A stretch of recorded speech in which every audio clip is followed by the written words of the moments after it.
સુરત જિલ્લાના માંગરોળ તાલુકાના મોટા બોરસરા ગામની સીમમાં નવરાત્રિની રાત્રિએ જ સગીર વયની યુવતી સાથે લૂંટવીટ ગેંગરેપની ચકચારી ઘટના પ્રકાશમાં આવી હતી। જે ઘટનામાં પોલીસે 3 આરોપીઓની ધરપકડ કરી હતી, જેમાં પોલીસ તપાસ દરમિયાન એક આરોપીનું હૃદયરોગના હુમલાથી મોત નીપજ્યું હતું, જ્યારે 2 આરોપીઓ સામે પોલીસે 15 દિવસમાં 3000 પાનાની ચાર્જશીટ રજૂ કરી હતી। પોલીસે 50 ખાસ અધિકારીઓ અને કર્મચારીઓની ટીમ બનાવીને ઘટનામાં ઊંડાણપૂર્વક તપાસ કરી હતી અને દિવસ રાતની મહેનત બાદ 467 પાનાની મૂળ ચાર્જશીટ તૈયાર કરી હતી। આ સાથે જ 2500 પાનાની સોફ્ટ કોપીનો પણ સમાવેશ કર્યો હતો। આ ચાર્જશીટમાં 60 સાક્ષીઓના નોંધાયેલા નિવેદનો અને મજબૂત પુરાવાઓનો સમાવેશ કરવામાં આવ્યો હતો। પોલીસ દ્વારા આ પુરાવાઓમાં medical reports, scientific reports, mobile data અને સ્પેક્ટ્રોગ્રાફિક પુરાવાઓ સામેલ કરવામાં આવ્યા હતા।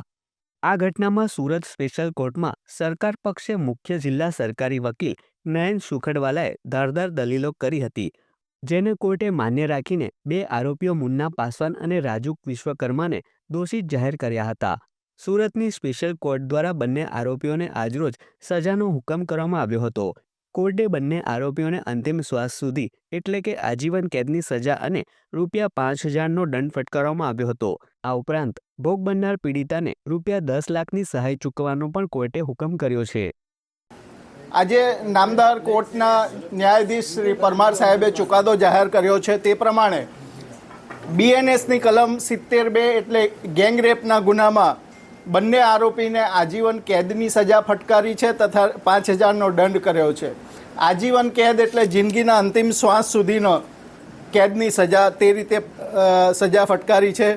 એ ઉપરાંત પોક્સો એક્ટ હેઠળ પણ એને આજીવન કેદ અને ₹5000નો દંડની સજા કરી છે। એટ્રોસિટી એક્ટ હેઠળ પણ એને મેક્સિમમ સજા ફટકારવામાં આવી છે તથા દંડ ફટકારવામાં આવ્યો છે।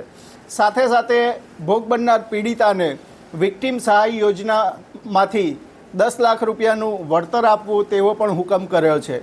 નામદાર કોર્ટે પોતાના ચુકાદામાં નોંધ્યું છે કે આરોપીનો ગુનાહિત ઇતિહાસ જોતા અને જે રીતે મોબાઈલમાં ક્લિપો જોઈ અને માનસિક વિકૃતિ જોતા, એ ઉપરાંત ભોગ બનનારના પરિવારને જે આઘાત લાગ્યો છે એ બધું જોતા આ આરોપીને ઓછી સજા કરવી એ યોગ્ય દેખાશે નહીં।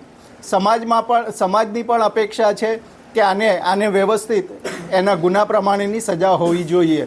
નામદાર કોર્ટે સુપ્રીમ કોર્ટનું એક જજમેન્ટ પણ પોતાના જજમેન્ટમાં ટાંક્યું છે કે આને શું કામ હું ઓછી સજા નથી કરતો।